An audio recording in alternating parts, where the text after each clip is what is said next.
غیبت اس کے اندر ہے، چغلی اس کے اندر ہے، حسد اس کے اندر ہے۔ کوئی مولانا آگے بڑھ گیا ہے، ہم سے کیوں آگے بڑھ گیا ہے؟ محلے کا کوئی جو ہے غریب تھا، مالدار ہو گیا ہے، مال کہاں سے آ گیا ہے؟ لگتا ہے 2 نمبر کام کر رہا ہے۔ در پر تمہارے آئے ہیں خالی نہ بھیجنا، در پر تمہارے آئے ہیں خالی۔ آخری جملہ جب حضرت موسیٰ علیہ السلام کا نام آ گیا تو حضرت موسیٰ علیہ السلام کا زمانے کا ایک واقعہ آپ کو میں بتا دیتا ہوں۔ حضرت موسیٰ علیہ السلام کا زمانہ ہے، شیطان جو ہے اپنے اونٹ پر جو ہے ایک گٹھلی باندھ کر کے، توجہ ہے، گٹھلی باندھ کر شیطان ایک اونٹ پر لے کر کے چلا رہا ہے۔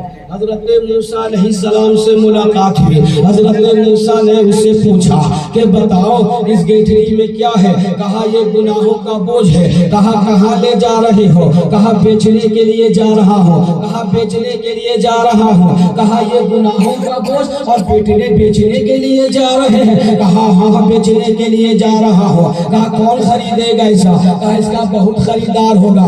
اچھا یہ بتا دیجئے یہ گناہوں کا بوجھ جو آپ لے جا رہے ہیں، آپ بیچنے کے لیے جا رہے ہیں، اس میں ایٹم کون کون سا ایٹم ہے؟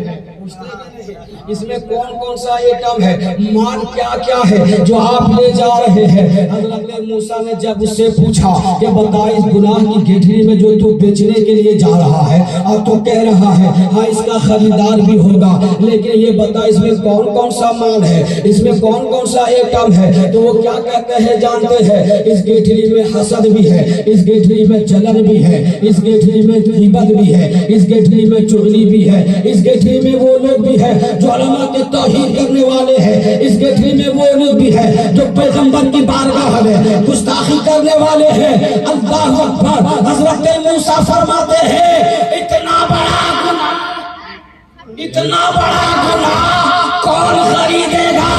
اے موسیٰ آنے والا آخری پیغمبر، امام الانبیاء، تاجدار انبیاء کی امتی خریدے گی۔ آج نبی کی امتی اس گناہ کو خرید رہی ہے کہ نہیں؟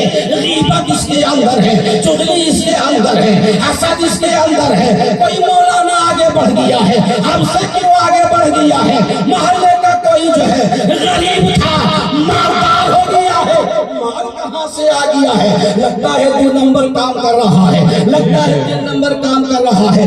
آج یہ امتی جو ہے موسیٰ علیہ السلام کے زمانے میں جو گٹھلی گناہوں کا گٹھلی لے کر کے چلا رہا تھا اور جو بیچنے کے لیے آ رہا تھا، آج ہم لوگ خرید رہے ہیں یا نہیں خرید رہے ہیں؟ اگر نہیں خرید رہے ہیں تو پھر سے بچنے کی کوشش کیجئے، حسد مت کیجئے، جلن مت کیجئے، غیبت مت کیجئے، چغلی مت کیجئے، اپنے بھائیوں کی مدد کیجئے اور یہ مت سوچئے کہ میں کسی کو کھلاتا ہوں تو کھاتا ہے، ارے جس کو رب کھلائے وہ سے دوسرا کیا دوسرا کیا سلا سکتا ہے؟ حضرت ابراہیم علیہ السلام کا نام آپ سنے ہیں؟ اللہ کے پیغمبر ہیں۔ میں گفتگو کو اس لیے بدل دیا تاکہ وہ گفتگو جو تھی وہ تفسیر والی بڑی گہری، سمجھ گئے بات؟ اور میں چاہ رہا ہوں کچھ جملے آپ کو دے کے جاؤں تاکہ اس پہ آپ عمل کریں۔ وہ گفتگو میری علمی گفتگو ہے اور وہ بڑے بڑے جلسوں میں علماء کے سامنے بہرحال حضرت موسیٰ علیہ السلام کا معمول تھا کہ جب تک کوئی مہمان نہیں آ جاتے کھانا نہیں کھاتے۔ توجہ ہے؟ جب تک کوئی مہمان نہیں آتے کھانا نہ کھاتے۔ ہمارا اور آپ کا معاملہ ہے اگر کوئی مہمان ٹپک گیا تو جگہ کا جغرافیہ بدل گیا، اگر کوئی مہمان آ گیا تو چہرہ ہی گزر گیا، ہائے یہ کہاں سے ٹپک گیا ہے۔ حضرت موسیٰ علیہ السلام کا دستور تھا کہ جب تک کوئی مہمان نہیں آتے کھانا نہیں کھاتے۔ ایک مرتبہ ایسا ہوا کہ ایک دن گزرا، 2 دن گزرا، 3 دنوں تک کوئی مہمان نہ آئے۔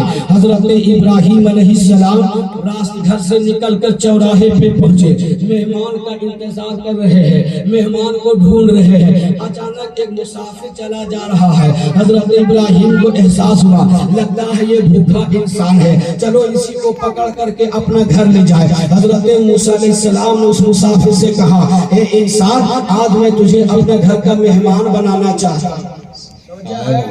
آج میں اپنے گھر کا تجھے مہمان بنانا چاہتا ہوں. کہا ہاں. کہا ٹھیک ہے چلیے. اب حضرت ابراہیم آگے ہے, پیچھے وہ جو ہے مسافر ہے. حضرت ابراہیم علیہ السلام کے گھر گئے. گھر گانے کے بعد حضرت ابراہیم علیہ السلام دسترخوان لگاتے ہیں. دسترخوان پہ کھانا آ جاتا ہے. اور جب کھانا آ جاتا ہے حضرت ابراہیم علیہ السلام کہتے ہیں کہو بسم اللہ الرحمن الرحیم. وہ زمانے کا کافر تھا, بتوں کی پوجا کرنے والا تھا, مورتیوں کے سامنے جھکنے والا تھا, سورج کے سامنے ہاتھ باندھ کر کھڑا ہونے والا تھا, درختوں کے سامنے ہاتھ باندھ کر کھڑا ہونے والا تھا, ایک پتھر کے سامنے جھکنے والا تھا.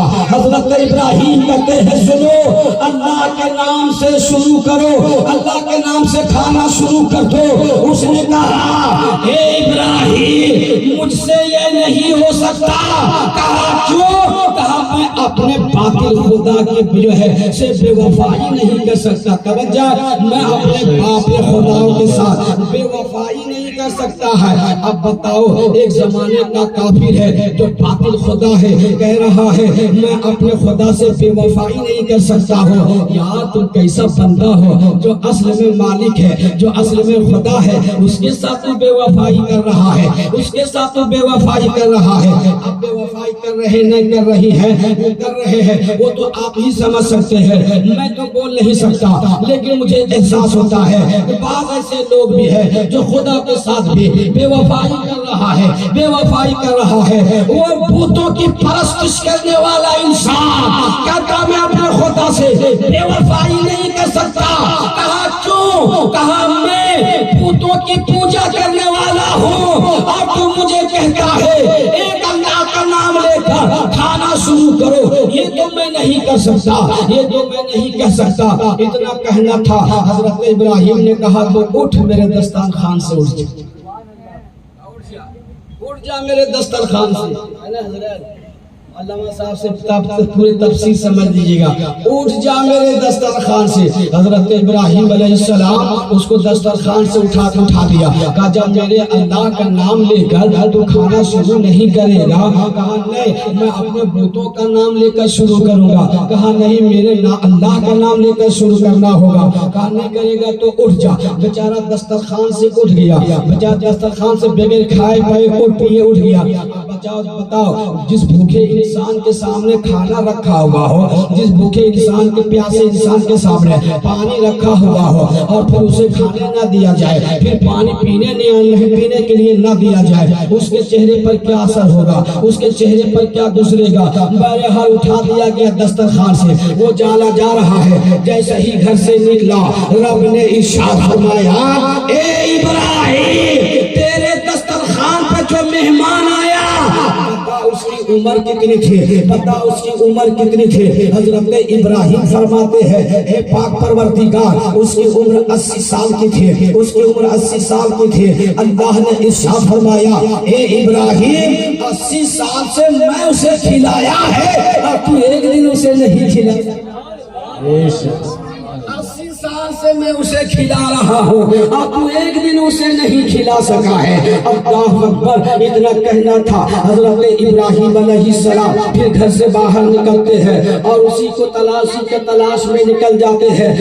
گلی جا رہے ہیں, راستے چلے جا رہے ہیں. کیا دیکھتے آبادی سے باہر ایک پہاڑ کے اوپر وہ انسان جو ہے چڑھتا چلا جا رہا ہے. حضرت ابراہیم آواز دیتے ہیں اے لوگوں سنو, اے انسان سنو.